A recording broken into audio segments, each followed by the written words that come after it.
அனைவருக்கும் வணக்கம். இந்த பதிவில் எதை பற்றி பார்க்க போகிறோன்னு தெரிஞ்சுக்கிறதுக்கு முன்னாடி மறக்காமல் நம்ம சேனலை சப்ஸ்கிரைப் பண்ணிக்கோங்க. கூடவே பெல் பட்டனையும் கிளிக் பண்ணி ஆளுங்கிற ஆப்ஷனை கொடுத்துட்டிங்கன்னா நான் போடுற வீடியோ எல்லாமே மிஸ் ஆகாமல் நோட்டிஃபிகேஷனில் வந்துடும். இந்த பதிவு உங்கள் எல்லாருக்குமே ரொம்பவுமே உபயோகமாக இருக்க போகிற ஒரு பதிவு அப்படின்னு என்னால் உறுதியாக சொல்ல முடியும். எதற்கான பதிவு அப்படின்னு பார்த்திங்கன்னா, நம்மளில் நிறைய பேர்த்துக்கு இருக்கக்கூடிய ஒரு பெரிய தலைவலி அப்படின்னு பார்த்திங்கன்னா இந்த கடன் பிரச்சனை தான். ஏதாவது ஒரு காரணத்துக்காக, ஒரு அவசர சூழ்நிலைக்காக நம்ம கடன் வாங்கியிருப்போம். ஆனால் அதை கட்டுவதற்குட்டான ஒரு சூழ்நிலை அப்படிங்கிறதே ஒன்று நமக்கு அமையாது. நம்ம சம்பாதிக்கிற பணமெல்லாம் நம்ம குடும்ப செலவுக்கே சரியாக போகும்போது கடன் வாங்கினவங்க கிட்ட வட்டி தொகையை மட்டுமே கொடுக்க முடியுமே தவிர அசலை கட்டி சீக்கிரமாக அந்த பிரச்சனையிலேருந்து வெளியில் வரலாம் அப்படிங்கிற ஒரு நிலை ஏற்படவே ஏற்படாது. இன்னும் சில பேருக்கு பார்த்திங்கன்னா, கடன் கொடுத்தவங்க வீட்டுக்கே கேட்குறாங்க, இதெல்லாம் எங்களுக்கு ரொம்பவுமே அவமானமாக இருக்குது அப்படின்னு சொல்லி எல்லாம் வேதனைப்படுவீங்க. இந்த மாதிரி எந்த காரணத்திற்காக கடன் வாங்கியிருந்தாலும் சரி, உங்களுடைய கடன் பிரச்சனைக்கு நீங்கள் நிறைய பரிகாரங்கள் செஞ்சு அதில் பலன் அடையலைனாலும் சரி, இப்போ நான் சொல்லக்கூடிய இந்த பரிகாரத்தை நீங்கள் செஞ்சீங்க அப்படின்னா கண்டிப்பாக உங்களுடைய கடன் பிரச்சனையானது முற்றிலும் விலகும் அப்படின்னு சொல்லலாம். மேலும் கடன் வாங்க வேண்டிய சூழ்நிலை அப்படின்னு ஒன்று உங்களுக்கு ஏற்படவே ஏற்படாது. உங்களுடைய தேவை எப்படிப்பட்டதாக இருந்தாலும் அதை நிறைவேற்றுவதற்குண்டான பணவரவு உங்களுக்கு தானாகவே அதிகரிக்கும். நமக்கே தேவையான அளவு பணம் கிடைக்கும்போது நாம் எதுக்காக மற்றவங்க கிட்ட கடன் வாங்க போகிறோம்? அதனால கடன் பிரச்சனையில் சிக்கி தவிச்சு அவமானப்படுறவங்க எல்லாருமே இப்போ நான் சொல்ல போகிற இந்த பரிகாரத்தை செஞ்சு பலனடையுங்க.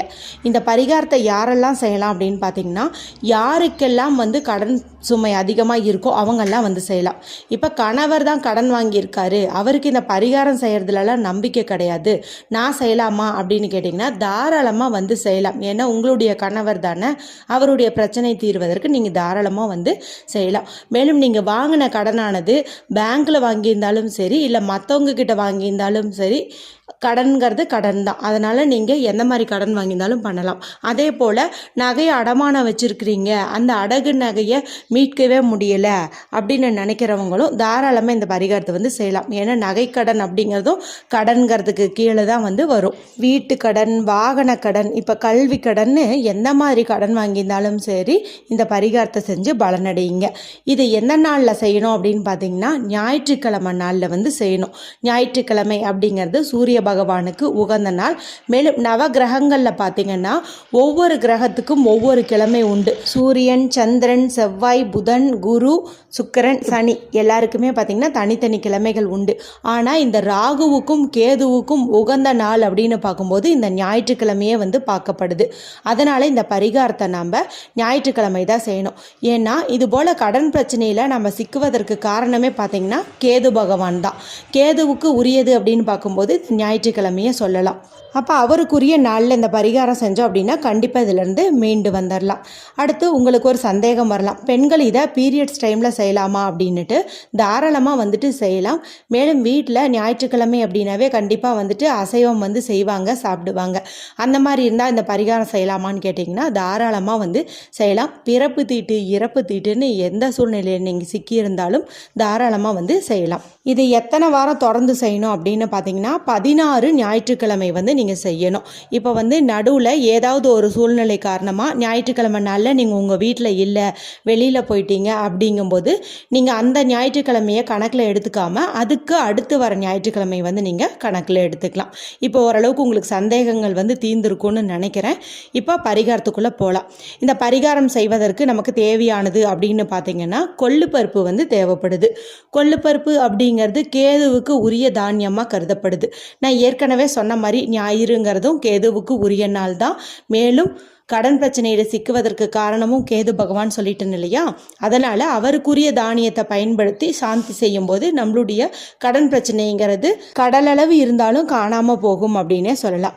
அடுத்து நமக்கு தேவையான பொருள் என்ன அப்படின்னு பார்த்தீங்கன்னா, ஒரு சிவப்பு நிறத்தில் இருக்கக்கூடிய துணி தேவைப்படுது. இந்த துணி காட்டனாக இருக்கலாம், பாலிஸ்டராக இருக்கலாம், எதுவாக வேணாலும் இருக்கலாம்.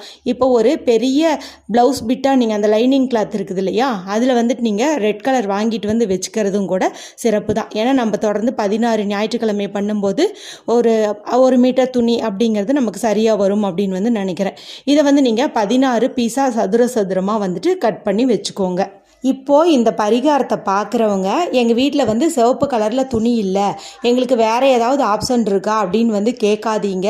ஞாயிற்றுக்கிழமை நம்ம செய்யக்கூடிய பரிகாரம் இது. ஞாயிறுங்கிறது சூரிய பகவானுக்கு உகந்த கிழமை.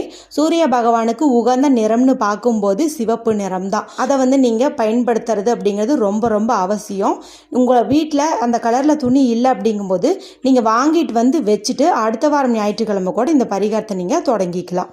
அடுத்து இந்த பரிகாரம் செய்வதற்காகவே நீங்கள் தனியாக வந்து கொள்ளு வாங்கிட்டு வந்து வச்சுக்கிறது ரொம்ப ரொம்ப நல்லது. ஒரு 1/2 கிலோ கொள்ளு பருப்பு நீங்கள் வாங்கிட்டு வந்து வச்சுக்கிட்டிங்கனாவே போதும். அதை தனியாக ஒரு டப்பாவில் வந்து போட்டு வச்சுக்கோங்க.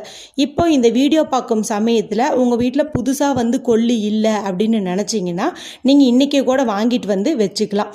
இல்லை வீட்டில் ஏற்கனவே பயன்படுத்திகிட்டு இருக்கிற கொள்ளு கொஞ்சம் இருக்குது, இதை வச்சு நாங்கள் இந்த வாரம் பரிகாரம் செஞ்சுக்கிறோம், அடுத்த வாரம் புதுசாக வாங்கிக்கிறோம் அப்படின்னு சொன்னாலும் அதுவும் ஓகே தான், ஒன்றுமே பிரச்சனை கிடையாது. இப்போ என்ன பண்ணுறீங்க அப்படின்னா ஒரு கைப்பிடி அளவு வந்து கொள்ளு பருப்பு வந்து எடுத்துக்கோங்க. கைப்பிடினா நீங்கள் நிறைய கூட எடுத்துக்க வேண்டாம். ஒரு 20-30 பருப்புகள் இருக்கிற மாதிரி நீங்கள் எடுத்துக்கிட்டீங்க அப்படின்னா கூட போதும். அதை வந்து நீங்கள் எடுத்து இந்த சிவப்பு துணியில் போட்டுக்கோங்க. போட்டுட்டு நல்ல ஒரு டைட்டான முடிச்சியாக வந்து கட்டி வச்சுக்கோங்க. இது எந்த நேரத்தில் செய்யணும் அப்படின்னு பார்த்தீங்கன்னா ஞாயிற்றுக்கிழமை வரக்கூடிய யமகண்ட நேரத்தில் வந்து செய்யணும். ஞாயிற்றுக்கிழமை அப்படின்னாவே யமகண்ட நேரம் அப்படிங்கிறது மதியம் 12 மணியிலிருந்து 1 மணி 30 நிமிடங்கள் வரைக்கும் இருக்கிற நேரம் தான். அதாவது மதிய நேரத்தில் வருது. இந்த நேரத்தில் தான் நான் சொல்கிற விஷயத்தை நீங்கள் பண்ணணும். இப்போ நீங்கள் மூட்டையாக கட்டி வச்ச இந்த கொள்ளுப்பருப்பை யார் பேரில் கடன் இருக்கோ, இப்போ கணவர் பேரில் தான் கடன் இருக்குது அப்படிங்கும்போது அவரை வந்து நீங்கள் வாசலில் நிற்க வச்சு 9 முறை வந்து அவருடைய தலையை வந்து நீங்கள் சுற்றணும்.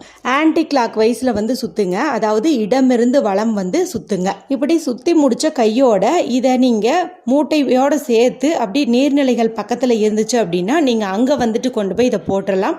இல்லைன்னா உங்கள் வீட்டுக்கு வெளியில் பறவைகள் எறும்புகள்னு வரும் இல்லையா, அந்த இடத்துல வந்து நீங்கள் போட்டுடலாம். மீண்டும் ஒரு முறை ஞாபகப்படுத்திடுறேன். சிவப்பு துணியில் கொள்ளு பருப்பை நீங்கள் வச்சு யார் பேரில் கடன் இருக்குதோ அவங்கள வந்து நீங்கள் தலையை ஆன்டி கிளாக் வைஸில், அதாவது இடமிருந்து வலமாக 9 முறை வந்து சுற்றணும்.